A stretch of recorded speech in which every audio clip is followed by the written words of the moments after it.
Yo! Shabananaya. That's a year, man. Bro, we're actually in 2019 though. We made it, you know. 2019. Hey, No, it's not yo. the same as 2018. Yeah, you know, 2018 was true. You said it was like TK18. Yeah, But now 2019. it's a bit weird. We're waiting for 2020, like. Get me? Quick 2020. 2020, forget 2019. It's one of those awkward years like 1997 and, you know, like 2001. Those odd years, man. You want the even numbers. Yeah, for real. If it's an odd number, it still has to be a bit sweet. But Yeah, 2019 is we here, bro. What did you even set yourself for this year, man? For this year, the usual for 2019. yeah, for 2019. Ah, Like, what's your New Year's resolution, like? New Year's resolution. Do I even have one? I think it's become very generic nowadays. Yeah, it's become so. A resolution should be specific, but over the years, Yeah. I think because I now know myself that I'm unlikely to actually follow the original resolution, that by the end of the year, that I've remixed it several occasions. You get me? You don't have to do. Shake on the bass. Oh, my New Year's resolution. Wheeler. That's very good, you know. Let me do that again. No need for a resolution. Just repeat the same thing. You get me? If you're broke, don't try fix it. You know those ones there. But yeah. Mine didn't really have a resolution per se, but obviously this year, becoming a father, becoming a husband, I've decided to obviously be a bit more disciplined and a bit more focused on certain things. Yeah. We can't be So having. it's no longer about myself anymore, innit? And that's one thing I realized about resolutions. When it involves other people, your ability to stick to it increase significantly. Yeah, When it's yeah. just something that you set for yourself. Yeah. Normally you relax a bit and you're like, at the end of the day, who am I disappointing? Is it not myself I'm disappointing? I can't lie to you. That happened to me many times. Yeah. When you're like, yeah, I'm gonna set this resolution for myself. I'm gonna get better wealth, better health. I'm gonna look good. I'm gonna do this. I'm gonna do that. I'm gonna eat right, eat healthy. When Dad has been feeding me meats, assorted meats, down. With a down. When they're down on the side. So we blame father, yeah? Blame Dad. We blame Dad. I'm blaming him. The way he used to feed me jollof rice for breakfast, fried rice for lunch. That's LOVE, you know, that's love. That's love and wanting to. Life's good. But yeah, resolutions, and obviously Yeah, at the man. end of each year, or at the start of the year, most people start to reflect and do a bit of introspection. Yeah. And they want to obviously set objectives and set goals for the oncoming year. But where does that stem from? Where is the origin of New Year's resolutions? You get me? You best strap yourself in. Why do we as human beings, why do we have it in our psyche that at the start of the calendar year, Yeah. or whichever calendar you follow, that if you want to follow the seasons and spring is the start of the year, or you want to follow the Gregorian calendar and then January is the start of the year, The main either one. way, you set a target to go for the oncoming year that you want to achieve. But why do we do that? Why do we have that as part of our tradition? If I think it's time for you to break it down for break it down, Break it down. It's that time. It's that time. Yes, so Yes. so it's that time. So we'll go back to 4,000. You get me? 4,000 years ago. 4,000 years ago with the ancient Babylonians, when at the start of their year they would obviously form some sort of covenant with their deities, their gods. And this was normally along the lines of obviously renewing this covenant and making sure that their behavior will be along the lines of what the gods expect. It'll also be linked in with obviously returning things that they borrowed from friends or relatives or from neighbors, and also making sure that they have a better relationship with the gods, and also paying taxes. Paying their debts. Paying back debts as well. So that's the ancient Babylonians. And their year, funny enough, started in March. Yes, March. So in the planting season, planting in preparation for spring, obviously you plant, and when the rains come, you'll be able to harvest it in summertime. Nicely. And so that's when their years are. So if it started in March, what then led to it starting to what we currently know as January? No, if you bring it to 46 BC. Jeez, 46 BC, You yeah. don't even know. Jesus switched up the base. Tell them. He said, you know what? Let's make it a January thing. You get me? Because of the god Janus. Oh. You want to say two-faced gods? Two-faced God. When you hear two-faced, obviously currently in our culture, when you hear two-faced, nah. You're hearing two-faced in Libya, what's his name? You are my African. Get out of my dreams too. I'm not gonna disappoint me. Be careful of those two faces. So, but anyway, back to that. Yo, we just brought it back for the fans. You get me? Oh, so good. He called himself Two-Face for a reason. You get me? But yeah, the Two-Face God Janus was a god that where there was two sides to it. There was two sides of where it was reflection of the past and looking also towards the future. And then they made a January thing, so it went from January to December. Yeah, so that was the symbolic nature of making January or naming January after Janus, the two-faced god. The ability to look into the past and letting that inform you into your future decisions and your future objectives. And hence the reason why Janus became January, and we decided to let our year begin. That was the foundation. So obviously Julius Caesar coming in and reforming that practice. Led us also into Christendom, and then in Christianity, obviously we needed some sort of what's the word? Repackaging. Rebranding. Christianity is paganism repackaged. If you look at the symbols, that's a bit contentious, but we'll leave that one. Let's bring it back. We'll leave that one to simmer. So, obviously, for the repackaging of the New Year or the Covenant Renewal service was something that was established by John Wesley, founder of Methodism. It was in 1740. Obviously, John and his brother Charles were very instrumental in writing hymns and obviously setting the practices that people that practice Methodist or are part of the Methodist faith practice. Till today. Till today. So obviously he brought in the Covenant Renewal Service, which normally happened on New Year's Eve and ushered in the New Year. That also has its roots in where we get the countdown into the New Year with the 10, 9, 8 into the New Year. And this Covenant Renewal Service is also something that we more commonly refer to as an all-night service. And this all-night service is something that is practiced in most Protestant and Pentecostal churches of the African American orientation. Obviously, if you look at churches currently that go in, the New Year service is something that extended edition. It's massive. Stadiums are being rented out, massive halls. Because it's something of like it's become such a tradition, a huge tradition. In fact, huge tradition, like people enjoy doing it. The whole countdown process, the whole singing of hymns. They really take pride in doing so, and that symbolizes that you're leaving that year, as in you reflect. You've done your reflection. You're leaving that year, and you're ready for the next year. What's to come of the following year? And that's very true, because there's some people I know that don't go to church on any other day apart from New Year's That Eve. one service. At least they know that at least if I go to church at the end of the year, for the next of the year, God's blessing. They feel like they can receive it all at once, receive it all at once, and that will cover them for the rest of It's amazing how a resolution can actually make people like. It's powerful, and the power of thoughts, and those thoughts becoming words, and those words becoming action. Seeing that process is indeed very powerful. So what do we have it currently as we live in our society? How are New Year resolutions now? It's become a bit more circular. It's no longer about covenants. It's westernized. westernized. Covenant was an agreement between two people, normally spiritual, sometimes was blood, sometimes was just shaking of the hand or some sort of contact to signify that. To become one. So blood, liquid, fluids, body fluids. You've seen enough films, you've seen enough movies.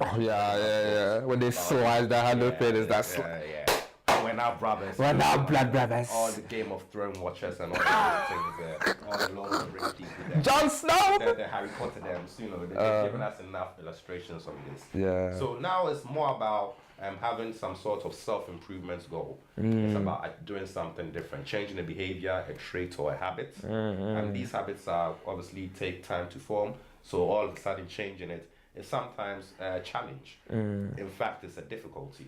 And depending on your persistence, on your ability to focus, on your ability to stay disciplined, depends on the success rates. If you want to look at the stats and figures, there's a YouGov poll did in the US. 2017, or was it 2018? I think it was 2017? 2017? 2018. That was a recent effect. So 45% of people in the US set New Year's resolutions. Which is that's a big percentage, you know. 5% of 300 odd million. That's at least we're looking at about 140. 150. And then out of all of those people that set resolutions, only 8%. 8% only 8% are managed, like carry through to the end of that year. Most people give up. Let's not lie. Most people give up like ending of January. They're done. That's when. In January.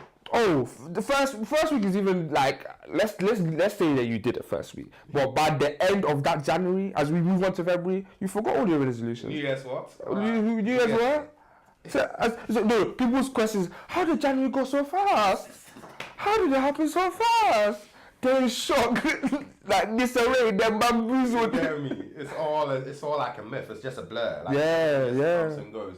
And we've been discussing, obviously off camera, discussing why are New Year's resolutions so difficult or so challenging to maintain. And we will discuss this back there. Really, some of it is not realistic enough. Yeah. A bit grandiose. People are obviously being very optimistic. To kind of break it down to different levels. It becomes like a dream chase. Yes. In a sense, like people kind of like put themselves in a mindset that I want to be this person. Yeah. But your way of moving in life doesn't correlate to what you're dreaming or aspiring to be. Yeah. And that's where things get confusing, you get a bit discouraged, and a lot of things come into play. Like life is very unpredictable. That's the main thing you need to know. Yeah. So when you're setting these targets, know that under rain and shine, you can actually achieve it. Yeah, just put a buffer in place. Yeah, put a buffer in place and manage your expectations. Just ensure that you yourself are aware that although you have set a plan, you set an objective or a goal or a target, and you want to achieve it by X amount of days or by the end of the year, you need to be also very aware and conscious that at the end of the day, you might be the captain of your own ship, but you do not control the waters that you're sailing that ship on. Hey, repeat that. They didn't even hear that. Okay, so just for those that missed that one, that nugget, that gem. Take it with you. This is treasure. You might be the captain of your own ship, but you do not control the waters that you're navigating. Oceans, waves. So anyway. Straight ball, machi. You don't get it. I felt that one. I'm not next to you. I felt that one. Allow me. So on that note, what we're trying to say is we need to set smart targets. Very smart. Specific, measurable, achievable, realistic, and obviously time-based. Yeah. So if you're setting these targets, at least you're taking a step in the right direction of achieving these goals. Because all of these is linked with our mental health at the end of the day. Yeah. If you set a goal and you achieve it, the hormones, the pheromones, the adrenaline, the dopamine that you're able to release and also experience, that sets you on that path. That good feeling. To keep on achieving and ticking those boxes, those lists. But when you do not achieve it because it's not smart, in that same level, those dopamine release is reduced, it's minimized, and releasing a lot more negative chemical receptors, and the reactions happen, ends up leading you down. So do you understand what's going on here? He just gave you a science lesson. Allow me. He just gave you a science lesson as well. Why even talk about resolutions? Give you a science lesson. This is taken for free. No, I'm just trying to talk about the linking the targets. That's how very that true. Obviously has a knock-on effect on your mood and how that affects your mental state. Yeah. So with this new year in place, I'm sure there's going to be a lot of New Year's resolutions. Oh yeah. Comments below. Let's see what some of your resolutions are. Yeah, I can't lie. We'd like to be on the journey with you. Trust me. Let us know how you're achieving these targets and how you're achieving these resolutions. And obviously, if you set one for 2018, did you achieve it? If you didn't, what are you gonna do different? Exactly. And why were you don't carry it from the past 2015, since 2015.